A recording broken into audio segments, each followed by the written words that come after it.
Assalamualaikum warahmatullahi wabarakatuh. Sholawat serta salam marilah kita panjatkan kepada Nabi Muhammad Shallallahu alaihi wasallam. Pernahkah kalian membayangkan bagaimana jika sebuah operasi militer paling rahasia justru dilakukan oleh negara yang dikenal cinta damai seperti Indonesia? Inilah kisah tentang langkah senyap seorang anggota Kopassus yang bergerak diam-diam demi mencegah pecahnya perang besar. Yuk, simak ceritanya sampai akhir. Dan jangan lupa untuk subscribe channel ini agar tak ketinggalan kisah menarik lainnya. Hari-hari di Timur Tengah terasa lebih panas dari biasanya. Bukan karena suhu gurun yang membakar, tapi karena tensi geopolitik yang makin mendidih. Rentetan serangan udara, balasan rudal, dan perang kata-kata memenuhi media internasional. Di antara dua kutub utama yang berseteru, Israel dan Iran, situasi seolah-olah menuju titik tanpa jalan kembali. Konflik ini bukanlah cerita baru. Sejak puluhan tahun silam, hubungan kedua negara ini selalu berada di ujung tanduk. Namun beberapa bulan terakhir, laporan intelijen dunia menyebut adanya peningkatan intensitas militer secara signifikan. Serangan terhadap fasilitas nuklir Iran, peretasan infrastruktur penting, dan klaim intersepsi drone membuat dunia menyadari, ini bukan lagi ketegangan biasa. Banyak negara mulai cemas, terutama negara-negara yang memiliki kedekatan baik dengan Iran maupun Israel, termasuk Indonesia. Meskipun tidak memiliki hubungan diplomatik langsung dengan Israel, Indonesia tetap menjaga sikap netral namun aktif. Pemerintah Indonesia terus mendorong dialog damai dan mengecam segala bentuk pelanggaran kedaulatan. Tapi apa yang tidak diketahui publik adalah, Indonesia diam-diam ikut memantau pergerakan yang terjadi di balik layar konflik ini. Di Pusat Komando Militer Rahasia yang tak disebutkan namanya, seorang perwira tinggi Indonesia membuka sebuah laporan penting. Data dari satelit pengintai dan sinyal elektronik menunjukkan pergerakan aneh dari beberapa pejabat militer tinggi Israel ke negara ketiga. Pergerakan ini tidak diliput media, tidak terdeteksi di berita, dan tidak terdaftar dalam agenda diplomatik. Namun data satelit dan sumber lapangan menunjukkan, ada sesuatu yang sedang direncanakan secara rahasia. Pemerintah Indonesia, yang saat itu sedang menjalin kerjasama keamanan regional dengan beberapa negara Timur Tengah, merasa perlu mengirim mata dan telinga terbaik mereka. Maka dikirimlah tim kecil dari Kopassus, pasukan elit yang tak perlu diragukan lagi kemampuannya. Namun kali ini bukan untuk tempur. Mereka akan melaksanakan misi pengintaian dan pengamanan informasi dalam skenario kerjasama lintas negara yang hanya diketahui oleh segelintir petinggi pertahanan. Di Jakarta, seorang anggota Kopassus yang telah puluhan kali ditugaskan ke daerah konflik dipanggil ke ruangan khusus. Di sana ia mendapat instruksi yang terdengar sederhana, namun sesungguhnya sangat berisiko. Kamu akan berangkat ke luar negeri. Negara ketiga. Tidak atas nama Indonesia. Tidak akan ada bantuan jika gagal. Tapi jika berhasil, kamu akan menyelamatkan lebih banyak nyawa daripada yang bisa kamu bayangkan. Tanpa banyak tanya, sang prajurit menjawab tegas, "Siap." Saat itu, ia belum tahu siapa targetnya, belum tahu risiko sesungguhnya. Tapi satu hal yang pasti, dunia sedang menuju ambang perang, dan Indonesia tidak akan tinggal diam. 1 minggu setelah menerima perintah, sang anggota Kopassus itu telah berada di sebuah negara ketiga, yang letaknya sangat strategis, berbatasan langsung dengan jalur utama mobilitas intelijen kawasan Timur Tengah. Tak ada bendera. Tak ada lambang negara. Bahkan, identitas asli pun disamarkan dengan kode operasi yang tak bisa dilacak. Ia bukan sendirian. Di lokasi yang sama, beberapa agen dari negara sahabat seperti Pakistan, Suriah, dan perwakilan tak langsung dari Iran berkumpul dalam satu koordinasi taktis. Mereka semua memiliki misi serupa, memantau pergerakan seorang jenderal penting Israel yang disebut-sebut tengah menyusun jaringan operasi rahasia lintas wilayah. Menurut laporan intelijen, jenderal tersebut sedang merancang koordinasi lanjutan untuk misi-misi khusus yang dapat memperbesar konflik kawasan. Tapi bukan itu yang membuat situasi menjadi lebih mendesak. Yang mengkhawatirkan adalah, pertemuan rahasia sang jenderal ini kabarnya akan menjadi titik awal dimulainya operasi militer terbuka terhadap salah satu negara sekutu Iran. Pemerintah Indonesia tidak ingin perang pecah. Itulah alasan misi ini dilakukan. Dengan jalur diplomasi yang sedang buntu, maka misi lapangan adalah satu-satunya peluang untuk mencegahnya. Sang anggota Kopassus bergerak senyap. Ia tidak masuk melalui jalur bandara utama, melainkan melalui jalur darat bersama tim logistik dari organisasi kemanusiaan. Ia menyamar sebagai pekerja bantuan, membawa makanan dan peralatan medis. Sementara di dalam ranselnya, tersembunyi peralatan komunikasi khusus berteknologi tinggi yang hanya dimiliki satuan elit Indonesia. Selama 3 hari, ia melakukan observasi dari kejauhan.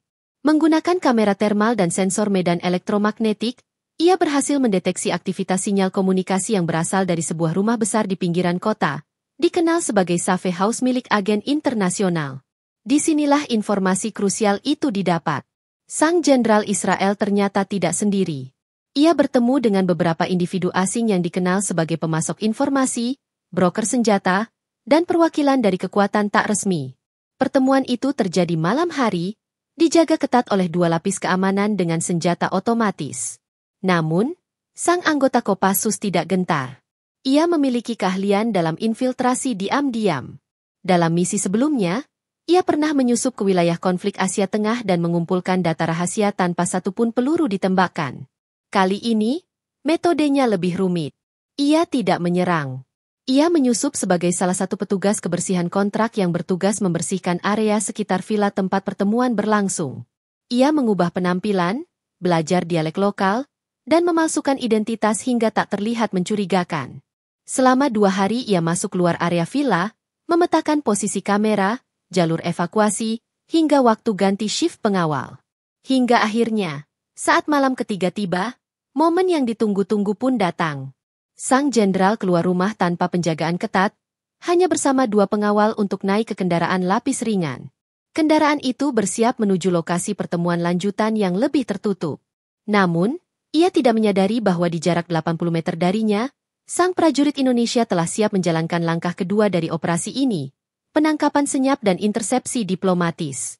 Disinilah dunia akan menyaksikan bagaimana seorang prajurit dari negara yang cinta damai, mampu menghentikan rencana perang, tanpa senjata, tanpa kekerasan. Dengan kecerdikan, kesabaran, dan strategi, ia siap menuntaskan misi yang akan membuat sejarah diam-diam mencatat nama Indonesia di balik layar perdamaian dunia. Malam itu sunyi. Langit di kota kecil itu tertutup awan tebal, menyamarkan cahaya bulan dan bintang. Di jalan kecil yang membelah kawasan elit itu, hanya terdengar suara angin menerpa dedaunan dan dengung lembut dari mesin kendaraan patroli sipil. Semua terlihat normal. Tapi, di balik kesunyian itu, sebuah operasi senyap tengah dimulai. Operasi yang tak membawa bendera, tak membawa nama negara, namun punya dampak besar bagi perdamaian dunia. Sang prajurit Kopassus sudah bersiap sejak pukul 8 malam. Ia telah mempelajari seluruh kebiasaan keamanan villa tempat sang jenderal Israel menginap. Ia tahu waktu pergantian shift pengawal, tahu jam makan malam sang jenderal, bahkan tahu model kendaraan yang akan digunakan malam itu, SUV hitam dengan plat palsu dari negara netral. Tepat pukul 9:07, target mulai bergerak. Sang jenderal, mengenakan jas abu gelap dan syal coklat di lehernya, melangkah keluar dari pintu belakang bangunan. Di sebelahnya, 2 pengawal sipil dengan postur kekar berjalan penuh siaga. Tujuannya bukan sekadar berpindah tempat, melainkan menuju pertemuan tertutup dengan individu dari jaringan bayangan yang telah lama dia bina. Namun, yang mereka tidak tahu adalah, mereka sedang diawasi oleh mata-mata diam, seorang prajurit Indonesia yang tak bersenjata api, namun memegang kendali penuh atas jalannya misi. Pada jarak sekitar 50 meter dari kendaraan, prajurit Kopassus itu telah menyiapkan perangkat gangguan sinyal mini berteknologi tinggi. Begitu sang jenderal mendekat ke pintu mobil, sistem komunikasi radio dan sinyal GPS di radius 30 meter tiba-tiba lumpuh selama 120 detik. 2 menit, itulah jendela waktu yang sangat sempit, tapi cukup bagi seorang spesialis infiltrasi. Dalam gerakan cepat, sang prajurit menyamar sebagai teknisi jalan yang sebelumnya sudah dipekerjakan oleh organisasi bayangan. Dengan gerobak alat sederhana, ia mendekat. Wajahnya tertutup masker dan topi. Tapi di balik gerobaknya tersembunyi alat pelemas otot elektrik non-mematikan dan cairan penidur cepat, cukup untuk melumpuhkan target tanpa luka permanen. Begitu kendaraan terbuka, dan sang jenderal hendak masuk ke kursi belakang, sebuah tabung kecil dilepaskan ke arah pengawal, menghasilkan kabut putih tipis nyaris tak terlihat. Dalam 6 detik, kedua pengawal kehilangan keseimbangan, jatuh ke tanah seperti tertidur. Sang jenderal sempat tersentak, tapi sebelum sempat berteriak, tangan sang prajurit bergerak cepat, menempelkan alat pelemas ke bagian leher belakangnya. Dalam waktu kurang dari 10 detik, tubuh sang jenderal melemah tanpa bekas luka. Semua berlangsung dalam keheningan sempurna. Tak ada satupun peluru dilepaskan. Tak ada satupun warga sipil mendengar. Dalam hitungan menit, jenderal Israel itu sudah berada di dalam mobil pengangkut barang biasa, menyamar sebagai pasien gawat darurat yang akan dibawa ke klinik lokal. Di lokasi yang telah ditentukan, anggota tim internasional dari organisasi netral menunggu. Jenderal tersebut tidak disiksa, tidak diintimidasi. Ia dibawa ke ruang aman untuk negosiasi rahasia, dengan prosedur yang sesuai dengan hukum internasional. Tim pengamat dari beberapa negara hadir sebagai saksi, termasuk perwakilan netral dari Timur Tengah dan Asia Tenggara. Tujuan dari operasi ini jelas, menghentikan potensi pertemuan yang akan memperluas konflik, dan memberikan waktu bagi diplomasi untuk mengambil alih. Bukan untuk memenjarakan, tapi untuk menyampaikan pesan bahwa perang bukan satu-satunya jalan. Sang prajurit Kopassus kembali ke tempat persembunyiannya tanpa jejak. Tidak ada yang tahu siapa dia. Tak ada yang mencatat namanya dalam laporan publik.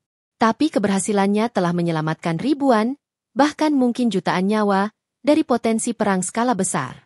Operasi ini menjadi bukti bahwa kekuatan sejati tidak selalu datang dari kekerasan, tetapi dari strategi, ketepatan, dan keberanian mengambil risiko tanpa pamrih. Dunia internasional sempat terkejut.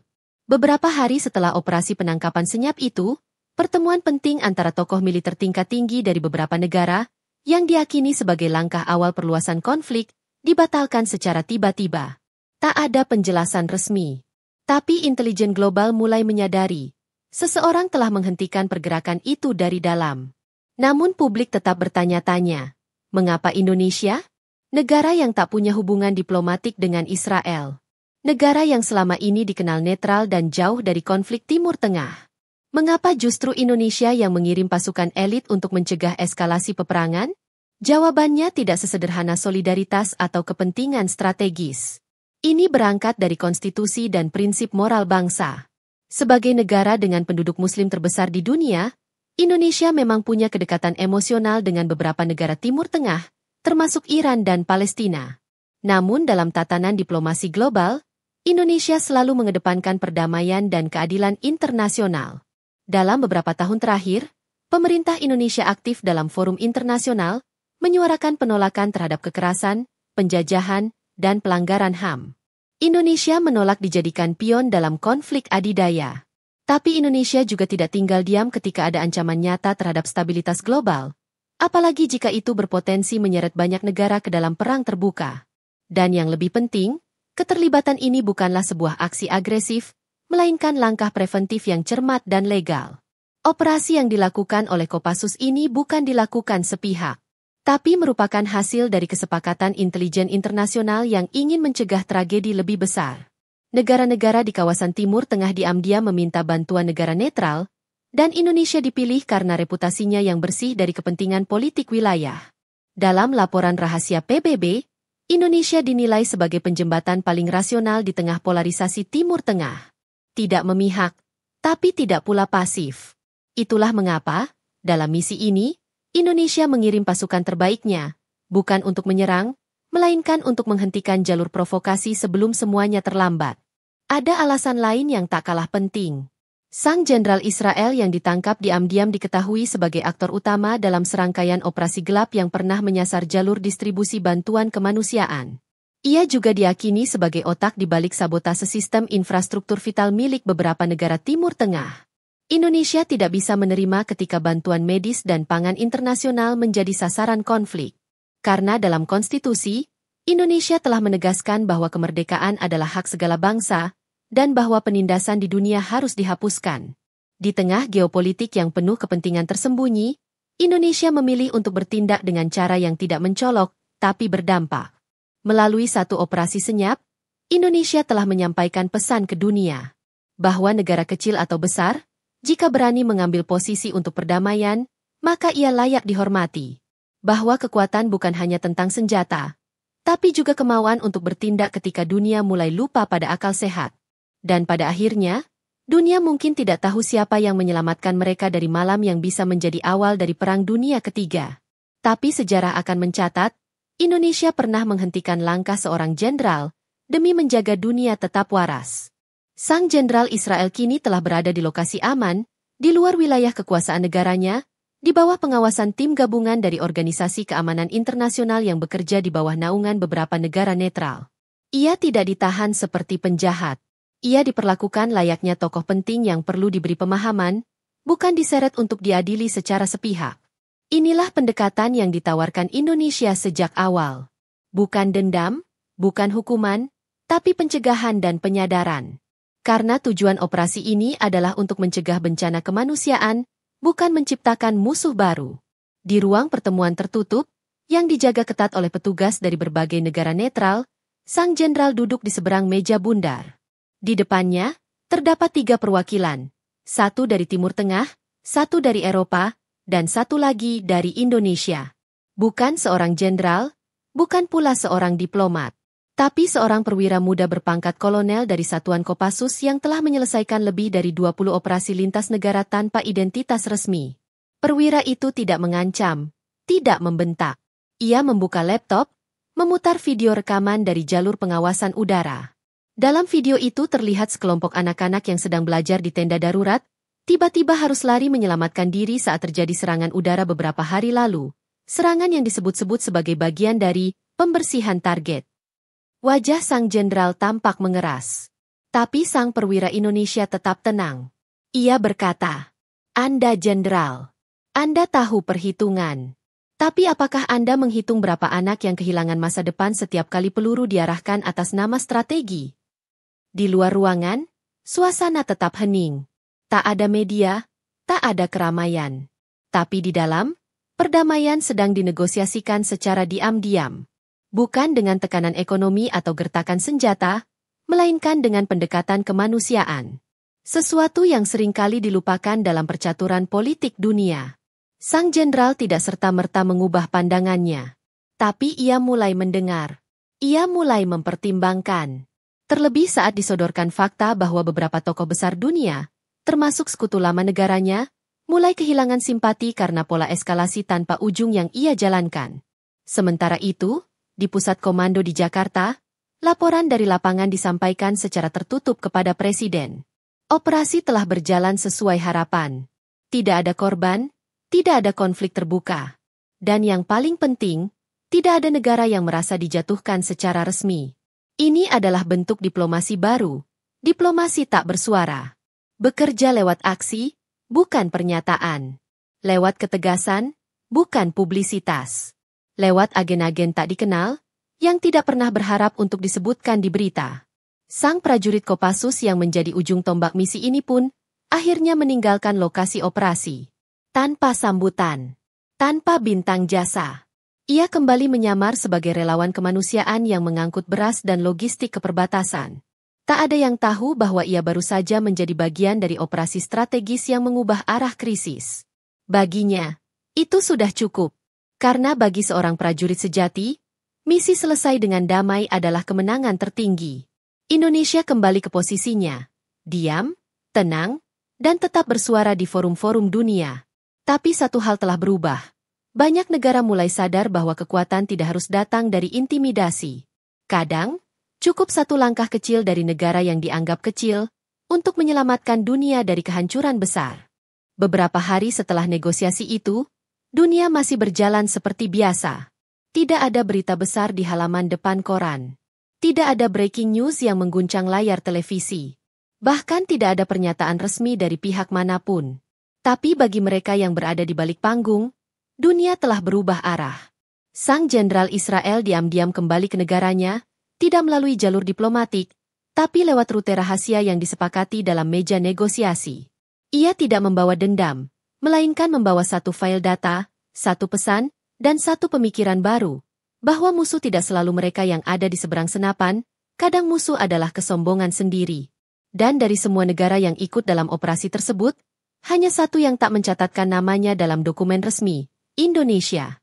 Di satu forum PBB yang berlangsung sebulan kemudian, seorang diplomat dari Eropa berdiri dan berbicara tentang pentingnya pendekatan preventif humanistik, yaitu tindakan yang tidak menunggu perang pecah, tapi menghentikan niat sebelum menjadi peluru. Dalam pidatonya, ia menyebut, dunia baru saja diselamatkan oleh sebuah operasi tanpa nama, dijalankan oleh seseorang yang tak menginginkan ketenaran, dan dipimpin oleh negara yang selama ini dianggap hanya sebagai penonton. Tidak ada nama disebutkan. Tapi semua yang berada di ruang itu tahu siapa yang dimaksud. Dari Asia Tenggara, dari negara yang berkali-kali menolak terlibat konflik, justru muncul satu sosok yang berhasil mematahkan skenario perang besar tanpa satupun peluru ditembakkan. Di sebuah masjid kecil di pinggiran Yogyakarta, sang prajurit Kopassus itu kembali berbaur dengan masyarakat. Ia kini menjadi pelatih bela diri untuk anak-anak, mengajar mereka disiplin dan keikhlasan. Tak ada yang tahu latar belakangnya. Ia menolak untuk diwawancarai. Bahkan keluarganya sendiri hanya tahu bahwa ia baru saja selesai bertugas di luar negeri. Namun, diam-diam, namanya beredar di lingkaran kecil antar satuan elit internasional. Ia dijuluki hantu damai. Sosok yang hanya muncul di saat dunia berada di tepi jurang, lalu menghilang kembali tanpa suara. Klimaks dari cerita ini bukan ledakan, bukan tembakan, tapi kesadaran bahwa di tengah dunia yang penuh propaganda dan konflik bersenjata, masih ada kekuatan yang bekerja dalam diam demi menjaga nyawa-nyawa tak berdosa. Masih ada negara yang mengirim prajuritnya bukan untuk menaklukkan, tapi untuk menyadarkan. Bukan untuk memenangi perang, tapi untuk mencegahnya terjadi. Dan saat dunia bertanya, siapa yang menghentikan api sebelum membakar habis segalanya? Jawabannya hanya satu.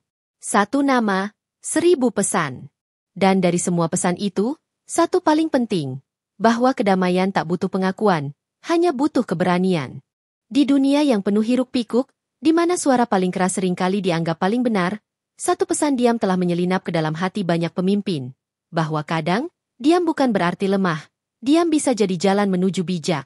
Tidak ada pengumuman besar, tidak ada selebrasi, tapi di banyak ruang rapat rahasia negara-negara besar, catatan kecil tentang peran Indonesia dalam mencegah konflik Timur Tengah kini jadi referensi baru.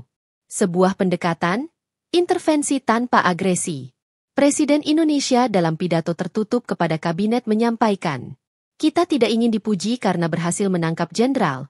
Kita ingin dikenal karena berhasil menyelamatkan anak-anak dari menjadi korban perang."